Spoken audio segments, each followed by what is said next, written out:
على رسوله الكريم أما بعد فأعوذ بالله من الشيطان الرجيم بسم الله الرحمن الرحيم وهو الغفور الودود ذو العرش المجيد فعال لما يريد صدق الله مولانا العظيم إن الله وملائكته يصلون على النبي يا أيها الذين آمنوا صلوا عليه وسلموا تسليما اللهم صل على سيدنا مولانا محمد وعلى آل سيدنا ومولانا محمد وبارك وسلم وصل عليه الصلاة والسلام عليك يا سيدي يا رسول الله وعلى آلك وأصحابك يا حبیب اللہ۔ حضرات، رمضان المبارک کا دوسرا جمعۃ المبارک آج اللہ تعالیٰ نے ہمیں نصیب فرمایا، اور آج جو آیہ مبارکہ میں نے آپ کے سامنے تلاوت کرنے کا شرف حاصل کیا، یہ آیہ مبارکہ ہمیں اس بات کی طرف بلاتی ہے کہ وہ رب اپنے بندوں کے ساتھ کتنی محبت کرنے والا ہے۔ عام طور پر بندہ یہ سمجھتا ہے اگر کسی کو پاؤں میں ٹھوکر لگے تو وہ زبان سے ہائے نکلتی ہے، جبکہ علماء نے فرمایا اگر ایسا کوئی واقعہ ہو جائے تو پھر زبان سے اللہ اکبر نکلنا چاہیے۔ تو بندہ تکلیف کو زیادہ یاد رکھتا ہے اور سہولت کو یاد نہیں رکھتا۔ یہ ایک فطرت ہے، انسانی فطرت کہ کتنے کوئی قریبی رشتہ دار ہوں، دوست ہوں، جب وہ معاملات چلتے رہیں تو بہت اچھا، ایک معمولی سی بات ہوگی تو سب کیا کرتا خطا۔ اس بات کی شریعت اجازت نہیں دیتی۔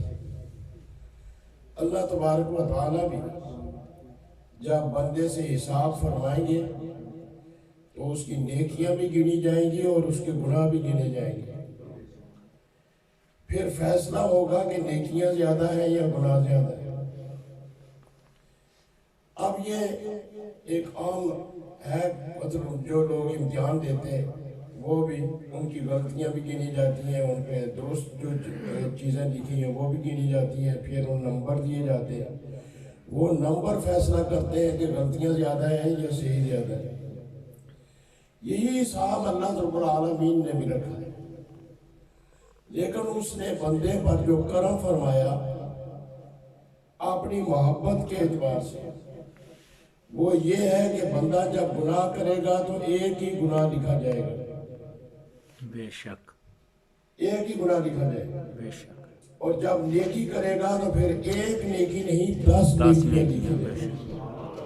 قرآن کی آیہ مبارکہ واضح ہے، من جاء بالحسنۃ فلہ عشر امثالھا، کہ جو آدمی ایک نیکی کرتا ہے اللہ تعالیٰ اس کو 10 نیکیوں کا ثواب عطا فرماتا ہے۔ بے شک، بے شک، ومن جاء بالسیئۃ فلا یجزی الا مثلھا، اور جو گناہ کرے گا، برائی کرے گا تو اس کو ایک ہی گناہ دیا جائے گا، 10 گناہ نہیں دیے جائیں گے۔ جو آیہ مبارکہ میں نے آپ کے سامنے تلاوت کی اس میں اللہ تعالیٰ یہی ارشاد فرماتے ہیں وَهُوَ الْغَفُورُ، کہ اللہ تعالیٰ جبر کرنے والا نہیں، وہ بندوں سے انتقام لینے والا نہیں، وہ بندوں کو تکلیف اور پریشانی میں ڈالنے والا نہیں، بے شک، وہ رب الغفور اپنے بندوں کے گناہوں پر پردہ ڈالنے والا ہے۔ غفور کہتے ہیں ڈانپنے والے کو۔ ڈانپنے والے، یہ فوجی کے سر پر جو لوہے کی ٹوپی ہوتی ہے اس کو مغفر کہتے ہیں، اسی لیے کہ وہ سر کی حفاظت کرتے ہیں بے شک، اور سر اس کے نیچے چھپ جاتا ہے۔ یہ وہ جو برتن جس میں یہ کھانا وغیرہ پکایا جاتا ہے اس کے اوپر جو ڈھکن دیا جاتا ہے اس کو مغفر کہتے ہیں، کہ جب وہ اس پہ اوپر رکھ دیا جائے تو یہ پتہ نہیں چلتا کہ اس کے اندر کیا ہے جب اسے کھول کر نہ دیکھا جائے۔ یہی اللہ رب العالمین نے ہماری زندگی کے جتنے بھی گناہ ہیں یا نیکیاں ہیں، نیکی خود بخود نکل جاتی ہے، گناہ کو چھپایا جاتا ہے۔ نیکی بندہ خود اس کی تشہیر کرتا ہے کہ میں نے یہ کیا ہے، میں نے یہ کیا ہے، میں نے کیا ہے، لیکن گناہ کو ہر کوئی چھپانے کی کوشش کرتا ہے۔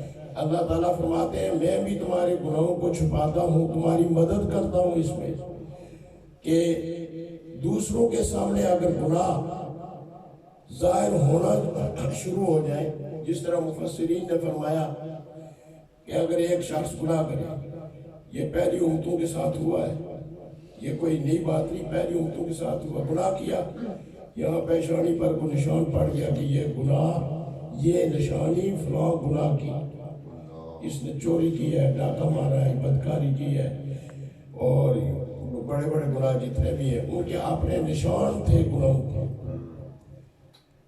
اللہ رب العالمین فرماتے ہیں کہ اے میری حبیب صلی اللہ علیہ وسلم کی امت، اب تمہارے عیبوں کو پردہ میں نے ڈالا، وہ الغفور، وہ رب پردہ پوش ہے۔ سچی بات ہے، میں ادھر آپ کی طرف منہ کر کے کھڑا ہوں، آپ میری طرف دیکھ رہے ہیں۔ اگر میری زندگی کے سارے گناہ یہاں پیشانی پر ہوں تو آپ یہاں مجھے کھڑا نہ ہونے دیں۔ آپ کے گناہ سارے اگر یہاں سامنے ہوں تو میں اب کھڑا ہونے کے لیے تیار ہی نہ ہوں۔ بے شک بے شک۔ برا فرماتا ہے وَهُوَ الْغَفُورُ، وہ پردہ پوش ہے، اس نے ہمارے سارے پردے رکھے ہوئے۔ الودود، وہ اس لیے نہیں کہ بندے اس سے ناراض ہو جائیں گے، وہ ڈر کر ایسا نہیں کرتا۔ الودود، وہ پیدا کرنے کی وجہ سے محبت کے انداز میں اس چیز کو چھپائے ہوئے ہے، یہ وہ کسی اور وجہ سے نہیں۔ یہ کام اس نے صرف بندوں سے اس لیے کیا کہ میں نے ان بندوں کو بندہ بنایا۔ لَقَدْ خَلَقْنَا الْإِنسَانَ فِي أَحْسَنِ تَقْوِيمٍ، قرآن کریم میں اللہ تعالیٰ فرماتے ہیں کہ ہم نے انسان کو سب سے بہترین خوبصورت شکل و صورت میں پیدا کیا، پوری مخلوقات۔ لوگ کہتے ہیں فلاں پرندہ بڑا خوبصورت ہے، فلاں جانور بڑا خوبصورت ہے، وہ رب العالمین فرماتا ہے یہ سب خوبصورتیاں یہ تمہاری ذات میں نے پہلے رکھی ہے، باقی چیزوں کو کوئی چیز دیا ہے۔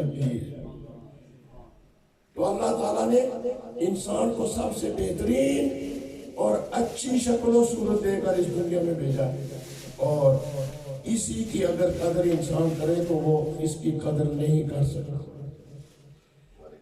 وہ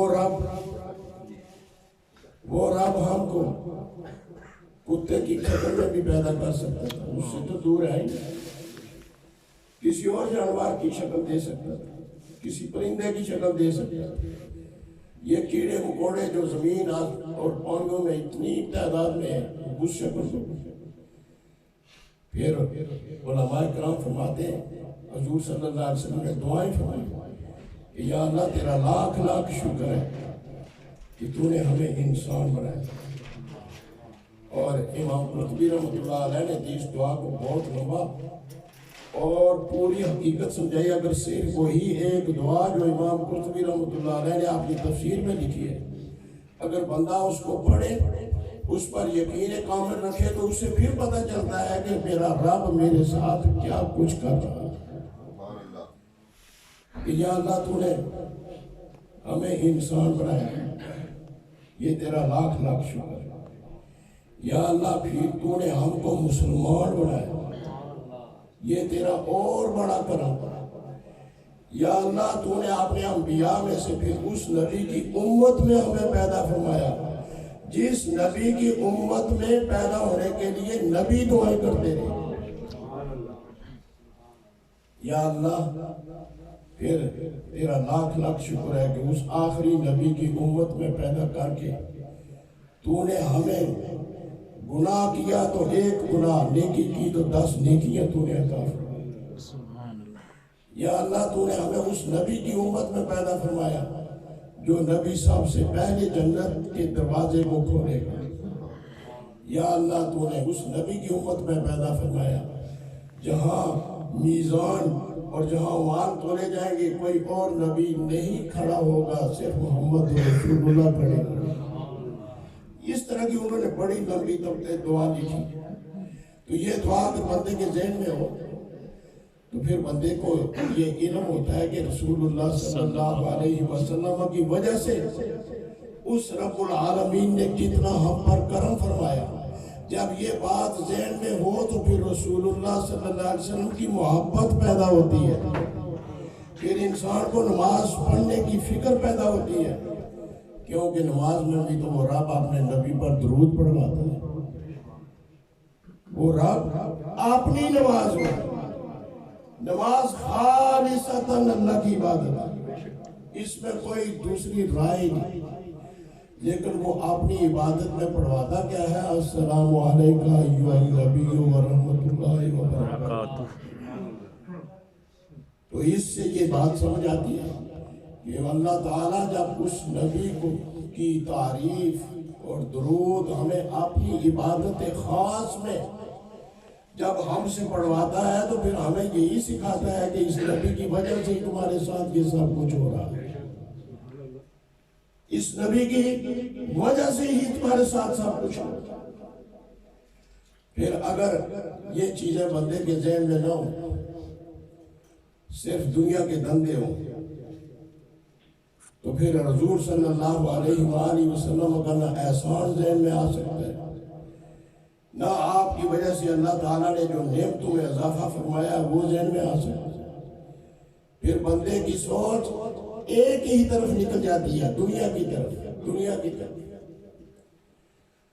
حضور صلی اللہ علیہ وآلہ وسلم نے فرمایا، یہ رمضان اور مبارک کا مہینہ ہے، یہ ہمیں یہ چیزیں یاد رکھنی چاہیے۔ آپ صلی اللہ علیہ وسلم نے فرمایا یہ انسان کے لیے دو چیزیں پیدا کی گئی، ایک دنیا اور دوسری آخرت۔ دنیا اور آخرت۔ دنیا فانی ہے۔ قرآن کریم میں اللہ تعالیٰ فرماتے ہیں قل یا رسول اللہ آپ فرمائیے۔ یہ قل کا لفظ جہاں بھی قرآن میں آتا ہے اس کا معنی یہ کیا ہے یا رسول اللہ آپ فرمائیے۔ قل یا رسول اللہ آپ فرمائیے متاع الدنیا قلیل، یہ دنیا کا ساز و سامان اللہ کی نظر میں بالکل تھوڑا سا کچھ بھی نہیں، بلکہ ایک آیت مبارکہ میں ارشاد فرمایا کہ یہ مچھر کے پر کے برابر بھی میری اچھا میں نے کوئی حیثیت نہیں رکھی۔ لیکن ایک بندہ جب کہتا ہے اللہ اکبر تو یہ سب سے بڑا عمل۔ اب متاع دنیا یہ قلیل ہے، کچھ بھی نہیں ہے، اللہ تعالیٰ کے ہاں اس کی کوئی حیثیت نہیں۔ کوئی جتنا بڑا مالدار، قارون سے بڑا کوئی امیر اس دنیا میں نہیں گزرا، لیکن اتنی دولت ہونے کے باوجود آج اس پر لعنت برس رہی۔ نمرود سے بڑا کوئی اس کائنات میں دولت مند پیدا نہیں ہوا جس نے پوری کائنات کے خدا ہونے کا دعویٰ کیا۔ فرعون سے بڑا کوئی متکبر اور مغرور پیدا نہیں ہوا، لیکن وہ فرعون ایسا ہے جسے زمین نے بھی قبول نہیں کیا، اس کی میت باہر پڑی ہوئی، اس کو زمین نے بھی قبول نہیں کیا۔ تو دنیا کا انجام تو یہ ہے، دنیا کے بڑے بڑے رؤسا، بڑے بڑے دولت مند